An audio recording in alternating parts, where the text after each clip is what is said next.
Chris Fowler joins us. He'll be on the call Monday night for LSU and Clemson. Chris, thanks for the time as always, man. How are you? My pleasure, fellas. Great to be here. It's been too long since New Orleans has hosted a mega game. At least since I've been to one here. Amen to that. It's been 8 years. LSU played in the last one, and the memory wasn't great. Hoping to create maybe some better memories on Monday night. Hey, I'll ask you that same question, though. What's your go-to food spot in New Orleans? That's a hard choice. I'm probably going to name a couple of places more off the beaten path than Golic did. I mean, Cafe de Mind, everybody knows that. But right. I'm not a beignet guy. I try to be healthier than that. It's hard in this town. I'm with you. I like August. I like Angeline. I like Nola. Obviously the classic places are awesome too, but I kind of like maybe the smaller places. Dude, you're a vet. I swear. It's like he is off. You know those places. People will know those places. Yeah. Right? I mean, absolutely. That's fantastic. That's a great answer, Fowler. I'm kind of a foodie, man, and I celebrate all this town has to offer when it comes to food. Have you ever stumbled into Liuz's on Bienville? No, should I? Yeah, man. Go get some lasagna if you're down for it. They're closed. I can tell you about my years of stumbling into the dungeon, too, because I've been coming here a long time. I just want to I was young and unstoppable in those early years. I just want to do a food segment with Fowler now. I don't want to talk about the game anymore. But I guess we're kind of obligated. This is your 6th championship game. That's kind of hard.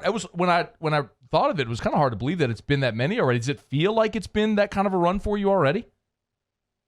No, it's gone by pretty quick. I mean, Kirk and I were thinking this would be the 12th playoff game I had the honor of calling, and it doesn't seem like the playoff era is that old.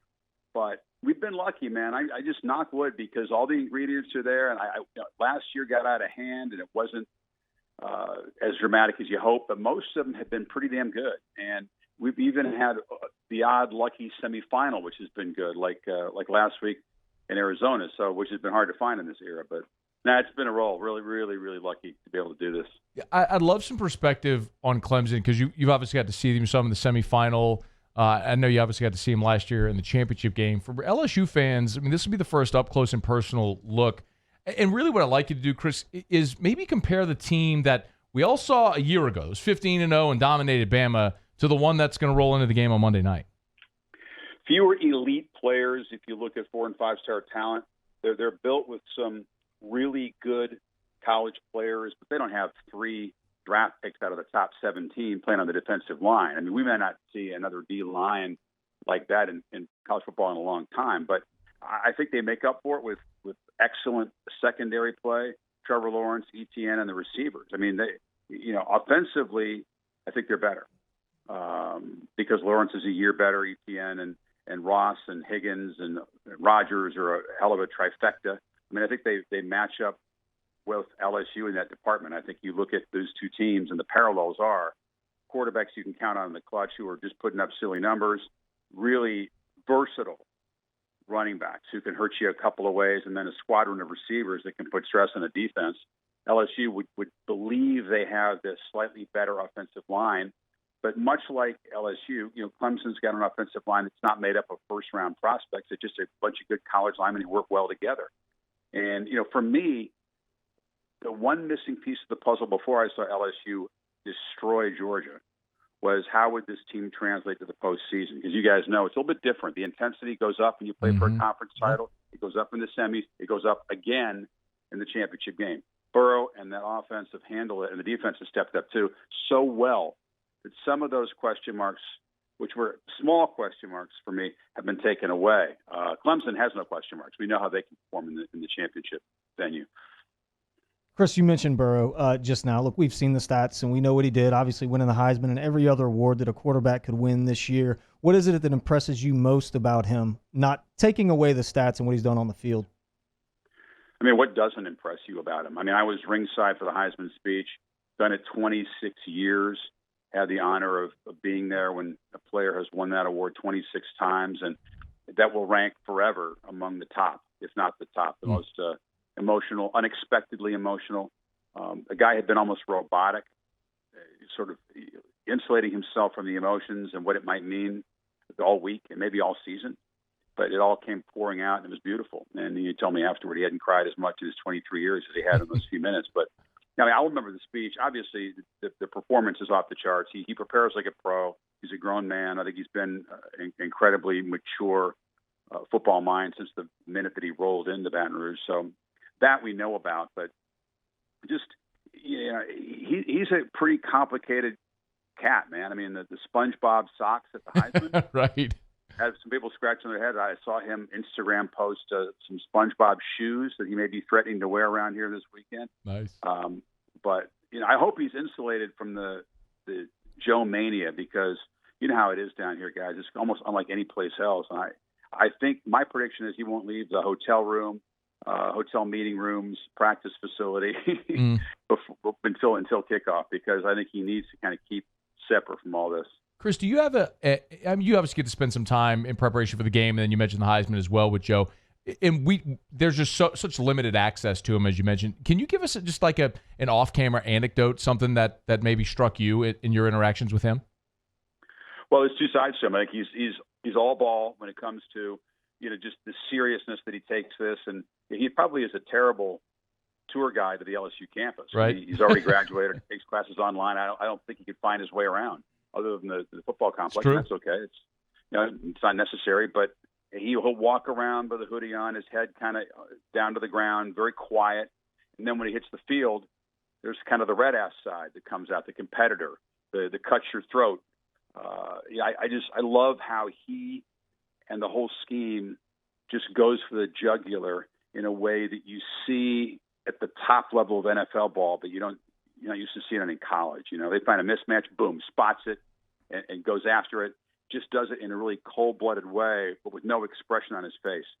The fact that his teammates gravitate toward him, that he leads without even trying, that he's got a magnetic ability to get people to rally around and make them play better, which I think is innate and probably has been there since the third grade, if you believe all the mythology of Athens, Ohio. But yeah, he's a rare cat, and the goofy side is kind of endearing too. I can't say I know him well, because I think he does keep some barriers up, but man, he's made a hell of an impression in college football in 2 years of playing, and I'll be rooting for him on Sundays wherever he goes, even if it is unfortunately Cincinnati. That will be a rough transition from the seasons that this year would likely awaits in Cincinnati. And a couple more. 15 wins. He might play 15 years before he wins 15. He's on Twitter at CB Fowler. Got a couple more minutes with Chris Fowler. You called the LSU Florida game earlier this year in Tiger Stadium.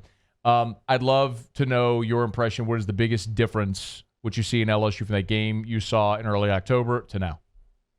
Defense, confidence in the defense. Florida had 4 75-yard touchdown drives in that game, which LSU fans will remember. They did a good job of keeping the ball away from Burrow, even with Trask at quarterback in his first serious road start. We weren't expecting that.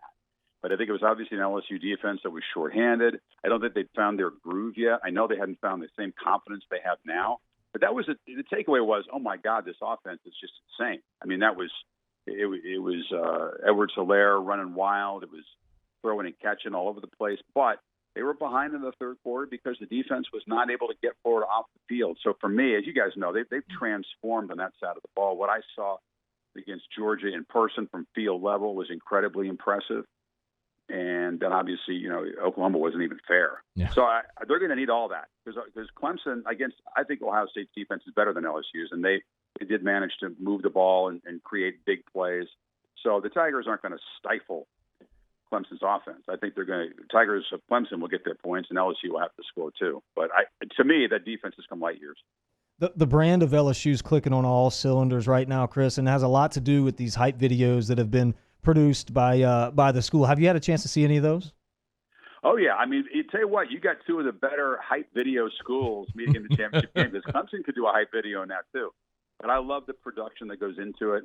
I'm a big Instagram guy. You mentioned Twitter. I'm way more fun on Instagram. And I think it's a great platform for fans to follow teams. It is the front porch for recruiting right now. So that's why these staffs of these people to put together these videos and post them are enormous, and their offices are right near the football coaches. Yeah, it gets me excited, so I know it would get a young recruit excited. Chris, I'll let you run with this. What type of game do you expect to see on Monday? Ball moving all over the place.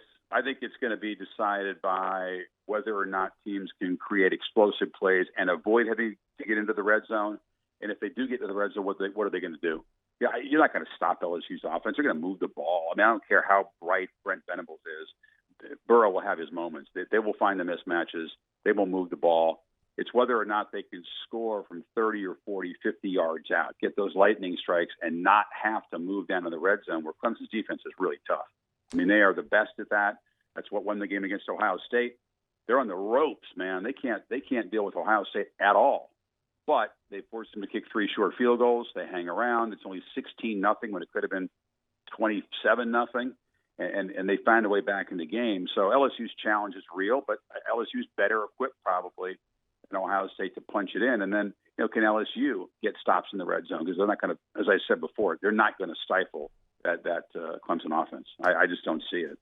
I don't care how good their DBs are. Clemson will find a way to get a mismatch of their own and move the ball. He's Chris Fowler. He'll be on the call Monday night with Kirk Herbstreit, LSU Clemson for the national championship. Chris, always appreciate a couple of minutes, man. Have a great call Monday night. Thanks so much. That's my pleasure. Great to talk to you guys and great to be back down here. Absolutely. Be well. Chris Fowler joining us here for a few minutes on AFR. Tell people about Mercedes-Benz Baton Rouge. You can go online at mbobr.com. There's 233 brand spanking new vehicles sitting on their lot. Also 90 pre-owned vehicles in stock over at Mercedes-Benz of Baton Rouge. That's 7-time best of the best winner at Mercedes. Go check them out, man. They got all kind of great deals going on. The A-Class just arrived, I guess, 2 or 3 months ago. Very affordable, beautiful vehicle. Go give them a test drive. It's Mercedes-Benz of Baton Rouge on Airline Highway. Check them out, mbobr.com. All right, it's after further review. One thing left to do. We'll wrap up with Ask Ryan. I'll remind you, Monday, our entire lineup will be in New Orleans, presented by Mercedes-Benz of Baton Rouge and ETEL Business. We appreciate them for allowing us to bring you our coverage. We are going to be in the Auctioner studio in Benson Tower. So we will be overlooking Champion Square and the Dome. We will be on CST and on our live stream, so we're very much looking forward to that. So you'll be able to watch our coverage or listen to our coverage. Unfortunately, there's no public access like where we were for the Peach Bowl, where you just come up to the table, to the broadcast table where we were. But we very much will be in that area. So if you'll be in Champion Square, you'll see our banners, our sign. We'll try to be out front as much as we possibly can. So looking forward, hopefully, to seeing a lot of y'all there on Monday there in Nola.